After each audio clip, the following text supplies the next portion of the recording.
Hi guys, welcome to my channel. So today I am going to be doing the spoiler review for Batman vs Superman Dawn of Justice. Obviously if you haven't seen the film, don't watch this because I will be going to spoiler territory, but if you have seen the film, let's discuss. I have done my non-spoiler review which I will leave here and you can go check that out if you haven't seen the film. But today I'm just going to talk about the characters in a little bit more in depth and of course the cameos which I love. So let's get started. So the first character I'm going to talk about is my personal favourite, and that is Batman. I absolutely loved Batman in this film. I thought he was actually my favourite character in the whole movie. And Ben Affleck did such an amazing job.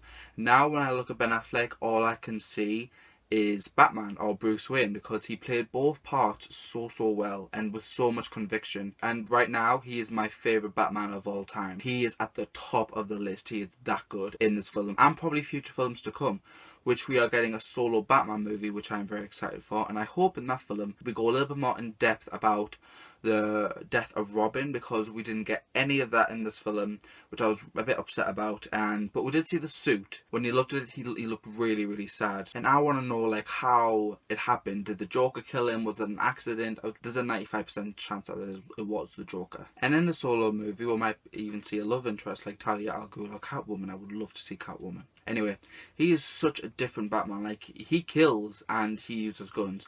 He doesn't, I don't think he uses that many guns when he's awake, but in the nightmare sequences he does use guns and he kills people. But when he's awake he does kill people, which I don't really mind, to be honest. I really don't mind. I mean, he is tired. He is an old Batman. You can tell that a lot of stuff's happened to him, and something must have happened in the past to make him either want to kill villains or scare the shit out of them and criminals. But his Bruce Wayne and his Batman was so good. Superman was much darker in this film, which definitely surprised me, and he was much like angrier, and like I can understand why, with everyone thinking like he's a false god and that, but he does handle it quite well. But the Clark Kent had a little bit more character to him, which I liked a lot, because we didn't see that in Man of Steel at all. But now we see, you know, he's a very determined journalist, which is what Superman is. And there was this one scene that we've seen in the trailers. It's the Day of the Dead scene where he saves a little girl from a building, and then all the people are stretching out to him, like trying to touch him, like he's basically like a Jesus or like a god. And that scene really was the most powerful scene in the whole film. It gave me chills all over my body. It was so moving. Really great scene. Now the death of Superman, I knew it was coming, but I didn't expect it to be like real, you know what I mean? Like, I thought he was gonna die but then like come back somehow.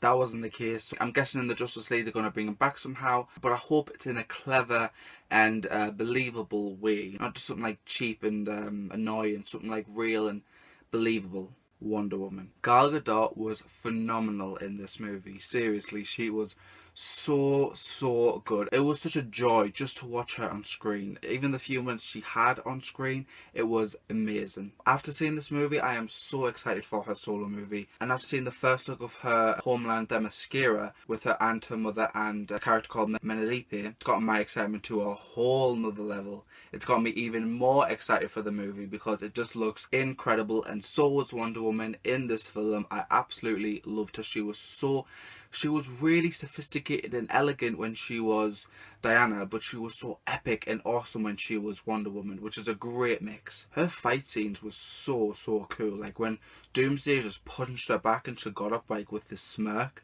I absolutely loved it. In the Justice League, I think she's going to be a really important member, because her and Bruce kind of formed the Justice League because they found the files with Aquaman, Cyborg and the Flash, which I'll be getting to in a bit, which means like them two are basically going to form the Justice League. Alfred was great. You know, he seemed more like a friend than a butler to Bruce Wayne, which I liked a lot. I mean, I love Jeremy Irons as Alfred, but I think Michael Caine was just a little bit better. Lex Luthor. As I said in my non-spoiler review, he was a very theatrical character, and I still stand by that. And you know, I didn't really mind him, but in sometimes he acted a little bit silly. Then he went from being silly to being really threatening. In some parts he was quite menacing and very threatening, but there's one scene which you have to look out for, and I'm not going to really talk about it, but just you have to look out for Granny's peach tea. That is such an incredible scene, and I think it's going to be the identifier of this movie. When people say Granny's peach tea, they're automatically going to go to Dawn of Justice. Now for the cameos. The Flash. I love both of the Flash's cameos. I thought it was really, really well put together. The first one where he came into Bruce's dream, warning him about Superman and telling him that Lois is the key. Really, really good. He had a post-apocalyptic suit on. The suit looked really, really good. And I can't wait to see in the future films that we see him go back in time and like why he's got like what happened and why he's going back in time and why he's warning him and why is Lois the key. All these questions, hopefully will be answered in future films. A lot of people didn't know that was a Flash. That, you know, when he came in the Flash of Night warning him, that was a Flash. And the second one, where the store was being robbed and he just like knocked the man out and went back to the fridge, that was such a good scene because he gave like a little smug look.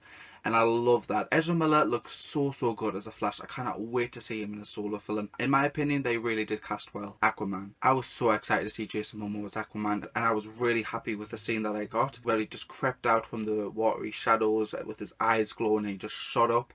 Really, really good scene. And I'm actually watching season 1 of Game of Thrones now. I've already watched it, but I'm going to start from the beginning. And his character is just great. But yeah, great cameo. As was Cyborg's, the last one. And his one was really interesting because we see the Mother Box, which comes from the world of Apocalypse where Darkseid lives.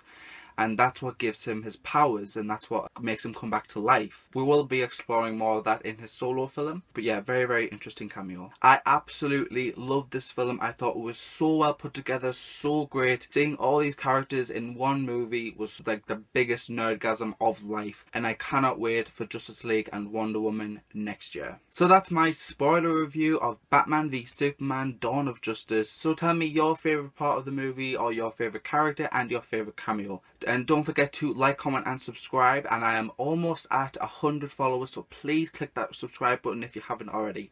Thank you so much for watching. Bye.